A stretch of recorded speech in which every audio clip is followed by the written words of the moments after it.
For more insight on the survey's findings, we're joined by Eng Teong, Deputy CEO for Sector Development at the National Arts Council, and Adel Ahmad, Managing Director of Performing Arts for Group Sri Warisan. Now, Eng Teong, I'll come to you first and get your thoughts. We've seen an overall increase in consumption of the arts. That's a good thing. Or what could have contributed to this improvement?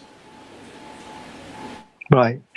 Yes, we are very encouraged definitely by the 2019 survey results, which really strongly affirms the values of art and culture in Singapore. All the key indicators on appreciation and consumption of the arts have shown positive trends. Perception-wise, 80% of all respondents affirm that the arts create a greater sense of belonging and identity, as well as improving their quality of life. Now, this increase in appreciation, as well as the heightened awareness of the arts, definitely helps to drive the overall consumption of the arts, be it both in physical attendance and participation, as well as digital consumption of the arts. Adel, here's an interesting statistic. 3 out of 4 Singaporeans consumed arts through digital media, even before COVID-19 came into the picture. How has your group adapted towards going digital? Well, last year it was one of our busiest years with more than 100 local performances. But more than 12 years ago, Sri Warisan, we've already put our excerpts of our local performances on our YouTube channel. So with that, we've had some viewers who were interested to know more about traditional arts such as wayang kulit, angklung, and also Malay dance to come and watch. But then we realized that we need to put more than just excerpts of our past performances. So we want to put in a full-length work of our arts education programs and also our local performances for maybe a half an hour or so. And we've also put up like angklung, where we give to our members 25 of them playing the angklung at home, and we presented it online. Yeah. I've got the question for both of you, but Adel, perhaps you first. How can we make this digital push financially sustainable for the arts community? Because we know many of them rely on donations rather than charge people to watch online. Yes, that's a very difficult question, and we are also trying to monetize on our past performances because some of our performances are in Malay, and when we put it up in on YouTube, we don't have the subtitles in Malay. So now that's what we are trying to work on, and hopefully we'll put on this program with English subtitles or subtitles, and this will be monetized on an online platform that they can purchase tickets online as well.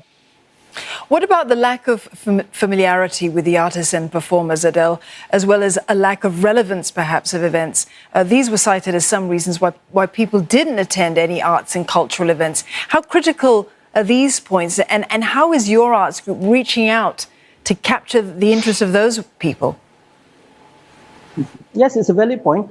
But sometimes when we have performances such as National Arts Council's Arts Notes and Arts in the Neighborhood, where we have free performances for the general public.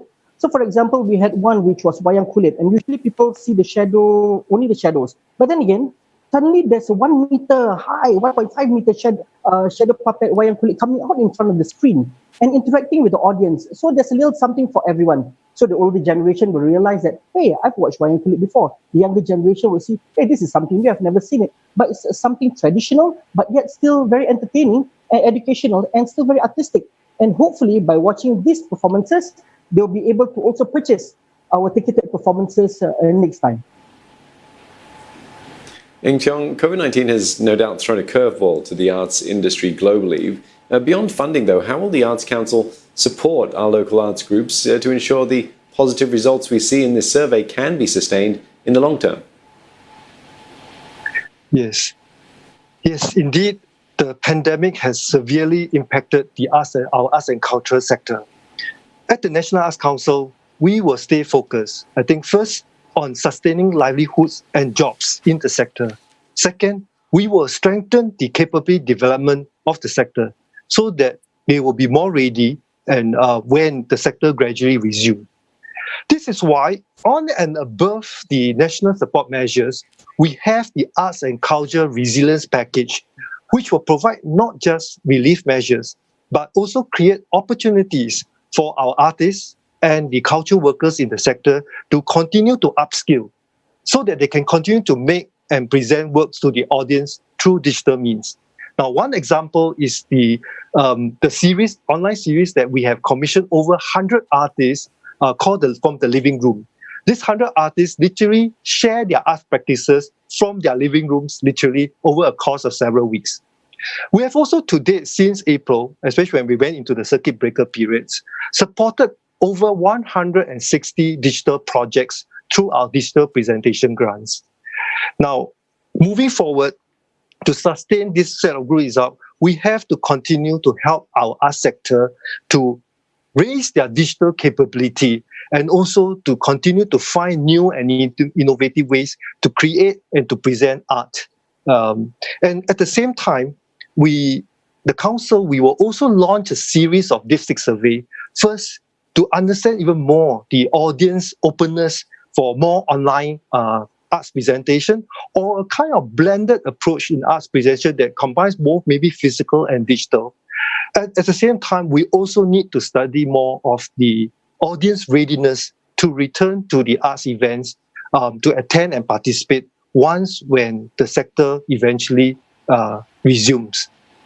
It's very important work, supporting the work of local artists, important work done by the National Arts Council. Eng Teong, thank you very much for that. We've been speaking there to Loh Eng Teong, Deputy CEO for Sector Development at the National Arts Council, as well as Adel Ahmad, Managing Director of Performing Arts Group Sri Warisan.